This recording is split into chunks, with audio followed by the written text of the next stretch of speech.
Hi, this is Joshua again. We've got Joe Wilson, Congressman from my hometown of Lexington, here with us. Congressman Wilson, just give us your thoughts for how you think the convention's going at the moment. Well, I'm really pleased. I felt like the array of speakers. I've really enjoyed hearing Mayor Giuliani, to hear Cindy McCain speak, to find out the story of their fifth child, an orphan Mother Teresa provided from Bangladesh. That was just extraordinary. To find out more about Governor Palin. Everything is just uplifting, it's positive, it's reinforcing to the conservative message that I think is going to be important to win the election. Tell us more about what you think of Governor Palin and the choice to be McCain's running mate. Well, I'm ecstatic. And the more I hear about her, the better. I can remember the first thing I heard, and my immediate response when I heard her name was positive, because this is real change. Being the governor of Alaska, indeed you can't go further away from Washington. This is important. I know how I felt when I heard that Joe Biden was going to be the Democratic nominee for Vice President. That's no change. And one of the real strengths of Senator Obama, to me, is the view that he would bring change. But by having Senator Biden, that's no change. And then I really am encouraged with John McCain. He was not my first choice. I did endorse him. But indeed, by selecting Governor Palin, an executive, a person who is a real mom, a hockey mom. She actually plays hockey. And to find out things that I can relate to. On Monday, I was at the Labor Day Festival in Chapin. Here she has the background of being a beauty queen. I had a great time going up to the masses of beauty queens there in Chapin, and Chapin is well known for beauty queens, and mentioning, are you aware that Governor Palin was a beauty queen? And all of the young ladies, and very, very young ladies, all knew. And so what an inspiration, and they were enthusiastic. Indeed, I think this is what we're going to find. Of course, I'm very proud she's an NRA member. She's got the background of knowledge of energy. She is not in the pockets of the big oil companies. She's actually negotiated favorable agreements that help the people of Alaska. We need someone with a background in energy, with executive experience. Indeed, a hockey mom. She's got it all. And so I'm very, very pleased. And I'm also thrilled, as a parent who has 4 sons serving in the military, to know that her oldest son has joined the military, joined the Army, and he did it on September the 11th. This is the kind of family that I think is real reflective of the real America outside of the Beltway. And this is real change. We were at a luncheon yesterday where you introduced us to the ambassador from India. Yes. And I know you have tremendous ties with the Indian community. Tell us about those. Well, I'm really grateful. I'm the co-chair of the caucus of India and Indian Americans. It's the largest country caucus on Capitol Hill. And it's really reflective of the significance of India as an ally of the United States. This is a change. They were an ally of the Soviet Union. For decades, there's been an unnatural division between India and the United States, because India is the world's largest democracy, America is the oldest democracy. We have shared values, but sadly during the Cold War we were enemies in effect. My association with India actually began with my dad.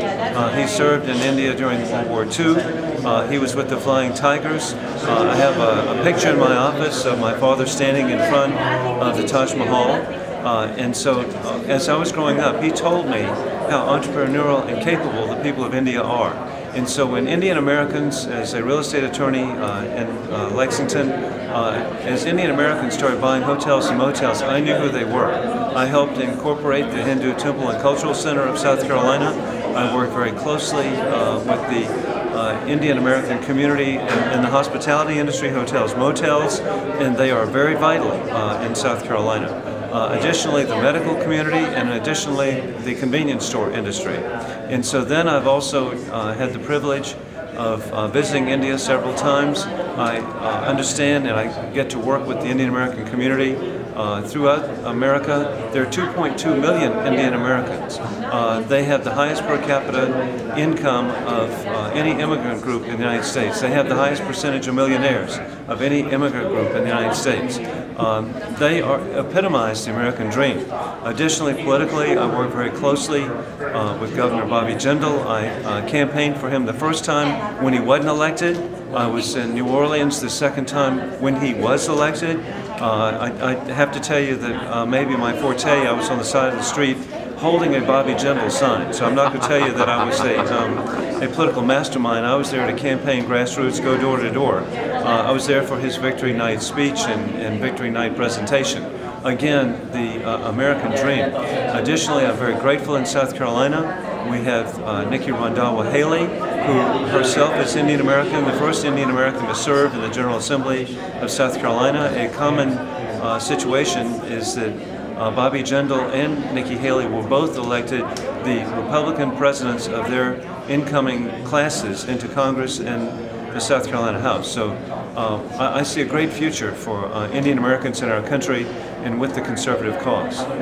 And that brings me to my last question, which is describe your conservatism, your belief in the conservative cause. Well, mine actually began truly in high school. I organized teenage Republican clubs to campaign for Barry Goldwater. So I was there at the beginning. In fact, my start with the Republican Party and the conservative movement truly was 1960. And I truly was only about 12 or 13. And so I I remember going with my mom to the Coastal Carolina Fair in Charleston.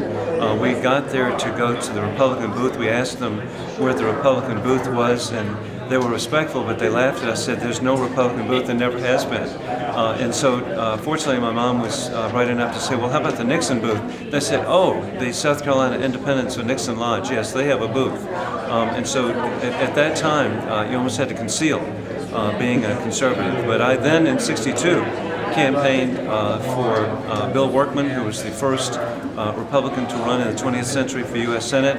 I met, at that time, State Representative Floyd Spence. I was grateful to be campaigning for him when he ran for Congress in '62.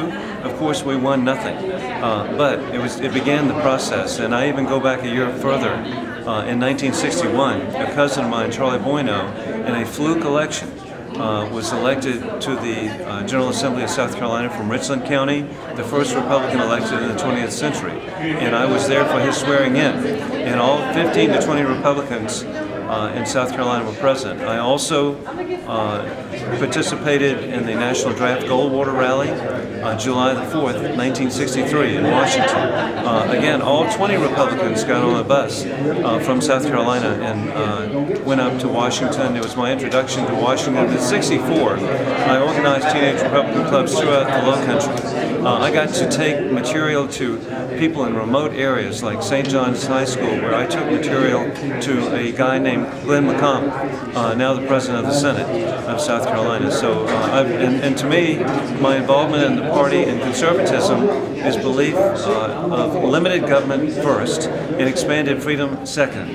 That's the way I interpret what I favor, what I want to do, and as I vote on issues, those are the two principles that I think of and that I hope that we can indeed promote. And I believe with Senator McCain, whatever differences I've had with him, I believe that he does believe in those principles of limited government and expanded freedom. And with Governor Palin, I feel like we've got a good team, and we need to work hard because we have already seen the media act the way it is, and it's so sad to me. I'm a former reporter. I studied journalism. I was a reporter for the Post and Courier in Charleston. I am so disappointed to see the media in the pocket of the Democratic Party, but we can prevail. We've had this happen before. So I'm very grateful to be a conservative, National Review Republican. Very good. Thank you very much for your time, and thanks for joining us, Congressman. Honored to be with you, Josh. Thank you. Very good.